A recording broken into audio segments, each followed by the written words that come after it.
Bonjour à tous, c'est Mathieu de chez MS Design. Aujourd'hui on se retrouve pour la 4e partie et donc la dernière partie du tutoriel pour créer l'animation professionnelle. Donc aujourd'hui on va faire donc déjà un première chose qui s'appelle les light leaks. Donc j'ai oublié de faire ça dans le tutoriel partie 3. Donc en gros c'est on va dire de la colorimétrie. Et puis ensuite on va tout faire sur Premiere Pro, donc c'est à dire qu'on va bien comment dire, on va mettre du son, on va faire plein de choses assez sympathiques. Voilà, donc c'est parti. Donc là on va créer les light leaks, pardon. Donc vous allez créer un nouveau solide, on appellera ça light leaks. Je pense que ça s'écrit comme ça. Ou alors il y a un C ici. Non, je pense pas. Ok, très bien. Donc là, on est dans le template, donc dans la composition render. Alors, vous allez intégrer un bruit fractal. Bruit fractal. Ah, mais je sais pas écrire. Voilà. Donc c'est un... Voilà, bruit et grain, c'est dans ce menu. Donc voilà, c'est comme de la fumée. Alors, qu'est-ce qu'on veut? On veut une dynamique progressive. Donc là, c'est vraiment... Enfin, ça sert pas à grand chose de vous expliquer. Vous allez voir que c'est un truc qu'il faut tout simplement appliquer, et puis c'est tout. Vous mettez un type de bruit, un spleen. En contraste, on veut beaucoup plus de contraste. 300... Ouais, c'est bien, 305, 306. En luminosité, on baisse. Voilà. Moins 45. Les résultats HDR autorisés. Complexité, on met 1. Et en évolution, on va mettre une... comment cela s'appelle? Une... déjà, sous attribut... Voilà, on est oublié de changer l'échelle. Donc l'échelle, on va mettre ça à 900, à peu près 900. Ouais, c'est bien, 900. Et donc, ensuite, donc dans évolution, on va cliquer sur Alt plus clic et on va rentrer le time fois 200. Voilà, donc en gros, ça va bouger tout le temps. Nickel, nickel. Alors, ensuite, ça me paraît bien pour le bruit. On va rajouter une nouvelle chose qui s'appelle teinte et saturation, donc qui se trouve dans correction colorimétrique. Ensuite, ici, on met rien. Et on clique là-dessus, sur redéfinir. Voilà. Ensuite, redéfinir la teinte. Donc, moi j'avais fait quelques tests. Ce qui était vraiment le mieux, c'était alors c'était plus dans les teintes rouges. Donc on va voir à peu près.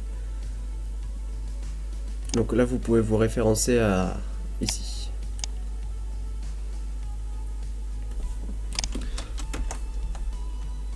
Non, bah 2x de toute façon c'est 360.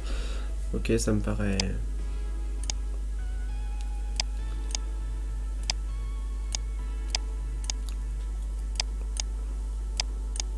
Ok, c'est bien là. La saturation, on va l'augmenter. Attendez, je me mets sur quelque chose, voilà, on voit bien. Ouais, c'est bien. Et la luminosité, on l'augmente un peu, mais pas trop. Ok, c'est nickel. Ensuite, on va appliquer, on va mettre un mode de transfert, parce que là, comme vous le voyez, on voit pas à travers. Donc, il faut mettre le mode addition. Voilà, donc là on a additionné et donc on voit le light leaks. Mais là vous allez me dire, c'est vraiment dégueulasse Mathieu.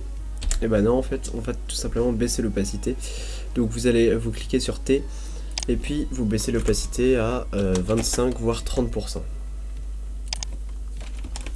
Mince. 30%. Voilà, donc il sera appliqué vraiment partout. Vous le voyez sur le deuxième aussi. Sur le deuxième, j'ai pas mis de, enfin j'ai pas modifié le Magic Bullets. Vraiment, honnêtement, je vous le dis, j'ai un peu eu la flemme, mais ce n'est pas grave, ce n'est pas un problème. Voilà. Donc le rendu After Effects est terminé. Maintenant on va commencer vraiment un nouveau projet. Donc vous allez voir que c'est vraiment très sympa. On va aller sur Premiere Pro. Et vous allez voir qu'il y a des choses magiques. Donc vraiment je vous conseille absolument d'utiliser Premiere Pro. Il y en a beaucoup qui utilisent Camtasia, Sony Vegas et tout ça. Mais si vous vous mettez sur des logiciels Adobe, faites tout en Adobe. C'est vraiment... c'est hyper pratique. Donc là, j'ai déjà fait des tutos, comme vous le voyez. Donc on va faire un nouveau projet. On appellera ça tuto animation professionnelle. En emplacement, ça c'est très bien, on va dire. Ouais, non, on va se mettre peut-être dans le bureau. Tutoriel, voilà. Et là, on va mettre le Premiere Pro. Excellent. Je sélectionne ce dossier. Donc là, tout sera importé dans Premiere Pro. Donc, vous revenez sur After Effects, vous faites CTRL S pour vraiment tout sauvegarder. Ensuite, vous allez quitter votre... vous ne quittez pas votre After Effects, vous le mettez juste en sourdine. Enfin, vous le réduisez. Ensuite, vous allez cliquer dans votre dossier tutoriel, qui est sur mon deuxième écran, voilà. Hop. Et vous allez importer tout simplement votre template ici, là-dedans. Donc ça veut dire, ça c'est le... comment on appelle ça? Enfin, c'est les rushs. Et donc, voilà, là, celui-là je l'avais pas rangé. Vous allez dans Projet, Composition et Templates. Voilà. Voilà à quoi ça sert d'avoir quelque chose de bien rangé. Et ce qui est bien, c'est que ça s'appelle Direct Link et que tout est relié et c'est automatique. Dès qu'on change quelque chose, et ben ça le change automatiquement sur Premiere Pro aussi.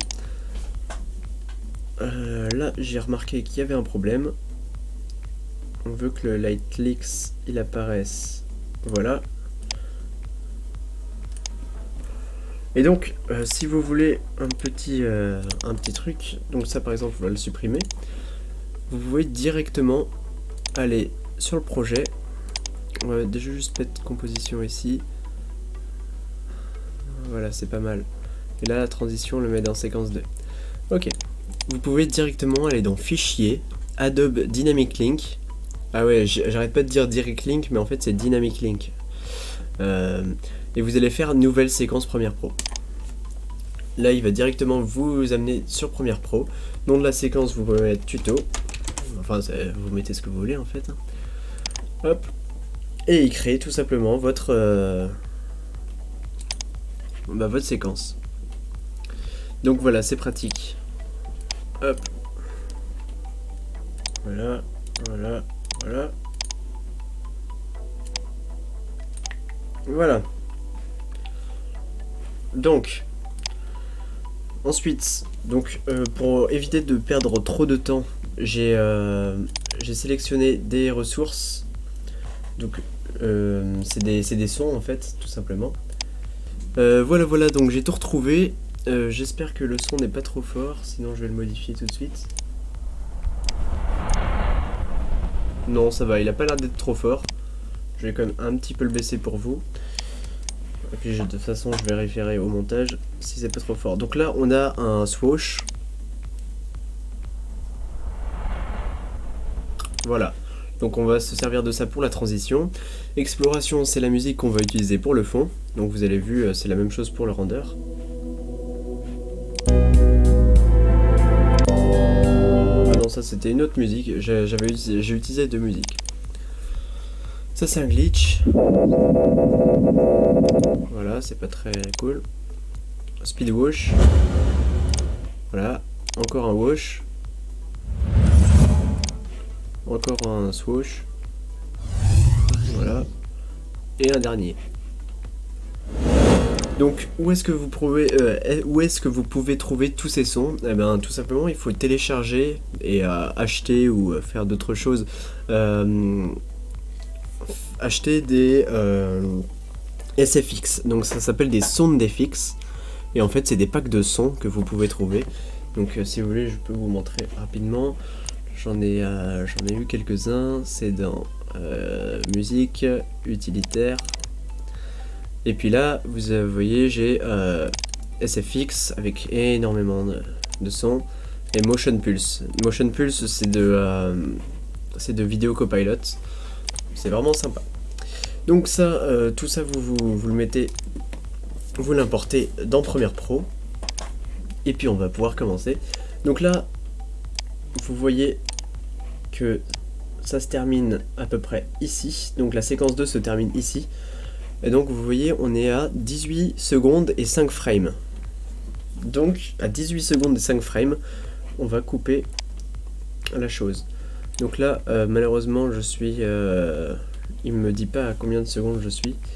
C'est fort dommage. Je vais devoir faire ça manuellement. Bien évidemment ça bug hein, parce que un tuto sans bug, enfin c'est pas intéressant.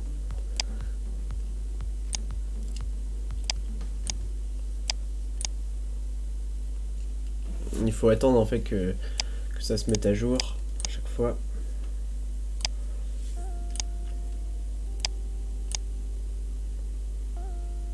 Bon, c'est à peu près bon. Donc maintenant il faut trouver à peu près. Donc si vous voulez faire un petit truc, on sait qu'on est à environ 30 images par seconde. Donc si vous avez la flemme de trouver la chose, vous allez là vous mettez là où il y a la transition, elle commence. Donc là en l'occurrence c'est ici. Donc là on est à 8 secondes 7 et donc on fait 8 fois 30 plus 7 plus 7, ça fait 247. Donc là il faut qu'on aille à 247 frames.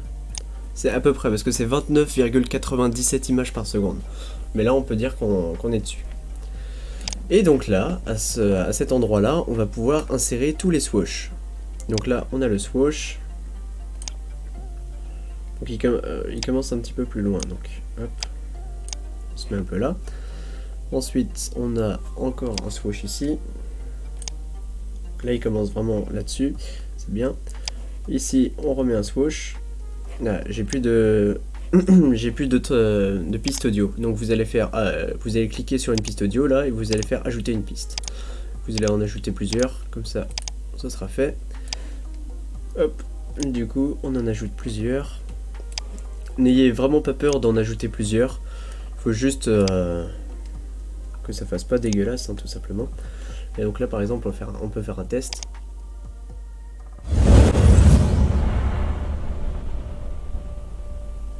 Donc voilà, ça me paraît sympathique.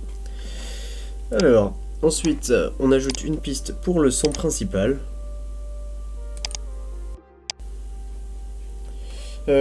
Entre temps j'ai changé de musique, donc je décide de prendre Alpine Views. Vous prenez vraiment celle que vous voulez. Voilà. Donc Alpine Views, vous mettez votre musique en tout cas sur la timeline. Vous choisissez un endroit qui est propice à l'épanouissement des viewers. Donc là, je voyais, il y a un drop ici. On voit hein, tout de suite.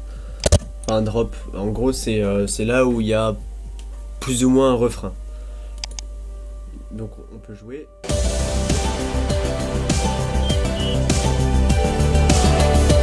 Donc là c'est sympathique, c'est vraiment on s'enjaille et tout ça, donc on aime beaucoup. Donc ensuite on coupe la musique, on coupe la musique à la fin. Hop.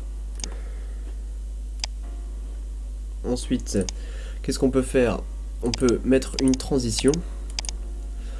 La fin, au début il y a plus ou moins une transition, mais à la fin il n'y en a pas. Donc transition vidéo, toujours les fondus, hein, c'est ce qu'il y a vraiment de mieux. On peut mettre une transition au début, mais qui sera toute petite, et une transition en blanc à la fin, parce que c'est le bug, et en fait tout devient plus ou moins blanc, donc c'est mieux de faire quelque chose qui soit en raccord. Voilà, donc ça c'est fait. Maintenant on va pouvoir exporter le fichier. Moi j'ai pour habitude, pour pas qu'il y ait de bug, de faire un I au départ, ainsi qu'un O à l'arrivée, pour que tout soit bien défini. Pour que j'ai pas de bug ou machin il dure 5 minutes au lieu de 20 secondes. Ça m'est déjà arrivé, et puis c'est chiant parce que les rendus c'est pas forcément le plus rapide qu'il y a. Alors ensuite, qu'allons-nous faire? Nous allons faire exportation, média. Donc là on attend tout ça. Une fenêtre s'ouvre, et donc là vous allez pouvoir faire vos paramètres de rendu. Je vous conseille absolument, s'il vous plaît, si vous faites du design, ne mettez pas une vidéo en 360p. Vous faites du motion design, vous faites du design, vous faites tout ce que vous voulez, du design graphique, tout ça. Mettez un format H264, s'il vous plaît. H264 c'est du Full HD, c'est du 1080p, 30 fps. Là on le voit en gros, hein, 1920 par 1080, 29 images par seconde, avec un stéréo correct, vraiment 48 000 Hz, c'est la... mon micro il enregistre à 48 000 Hz, donc voilà. Alors, ensuite, exportation vidéo, vous voulez une exportation vidéo, et vous voulez aussi une exportation audio, parce qu'on a mis du son. Ensuite, préconfiguration ici, ok, on s'en fiche. Nom de la sortie, vous faites comme vous souhaitez. Par exemple, là, je vais le faire ici. Je fais tuto, rendu, hop, et puis là, il sera sur mon bureau. Je peux faire un petit commentaire, mais ça, on s'en fiche. Si vous voulez mettre des effets, honnêtement, non. Et puis, ici... Normalement ça sera décoché, utiliser la qualité de rendu maximal, cochez là, hein, c'est plus long mais c'est toujours mieux. Et puis là il vous donne une petite information, taille du fichier estimé. Honnêtement moi c'est jamais correct, mes tutos ils disent que ça fera 2 Go pour 30 minutes, et puis au final ça fait 500 MO. Ensuite vous cliquez sur exporter si vous souhaitez vraiment plus travailler sur Adobe Premiere Pro, ni After Effects, ni rien. Ou alors vous faites file d'attente. Et là, ça va vous offrir un troisième logiciel qui s'appelle Adobe Media Encoder. En gros, c'est comme une file d'attente de rendu où on peut continuer à utiliser After Effects ainsi que Premiere Pro ainsi que tous les logiciels Adobe en même temps de faire un rendu. Donc, ce qui n'est pas possible, par exemple, si vous allez sur After Effects, vous mettez le son et tout ça et vous faites directement exporter. Sauf si vous ajoutez à la file d'attente de Adobe Media Encoder. Mais ça, en fait, Premiere Pro, personne ne connaît, je veux dire. Donc voilà, donc Adobe Media Encoder s'est lancé. Et donc, ce qui va se passer, c'est que... Discord qui est en train de parler, là, c'est terrible. Il va importer votre séquence, et puis vous avez juste à cliquer sur démarrer la file d'attente. Voilà, voilà. Donc on va attendre que ça le fasse, comme ça je vous montre. Parce que c'est vraiment sympa, ce Media Encoder, je vous avoue que ça fait pas longtemps que je connais, et c'est vraiment super. Donc voilà, la séquence, le tuto, voilà, il est là. Et là, l'état est prêt. Préconfiguration personnalisée en H264, vous vérifiez bien que tout est bon. Le fichier de sortie, on est bien sur le bureau. Vous avez juste à cliquer dessus, et puis là, ça lance. Donc vous avez toutes les informations, vous avez le temps restant, qui n'est jamais bon non plus, et puis le temps écoulé.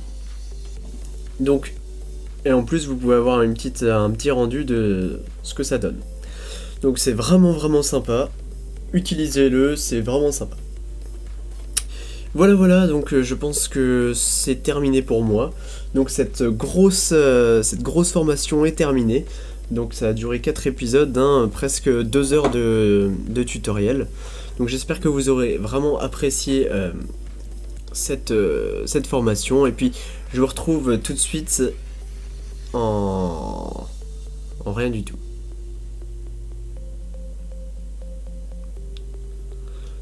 Donc merci beaucoup d'avoir suivi ce tutoriel. N'hésitez pas à liker, à commenter, à partager. À nous suivre sur tous les réseaux sociaux, à nous rejoindre sur Discord, parce que par exemple Discord, ils ont eu le rendu du tuto en premier pour nous dire ce qu'ils en pensaient et tout ça. On a eu des bons reçus, donc on a fait le tutoriel tout simplement. Voilà, donc j'espère que vous aurez apprécié, et puis je vous conseille de regarder la vidéo qui va sortir à peu près dans quelques jours, parce que j'ai fait un template qui va vous être plus ou moins offert sur cette animation, et puis je vais vous apprendre à vous en servir.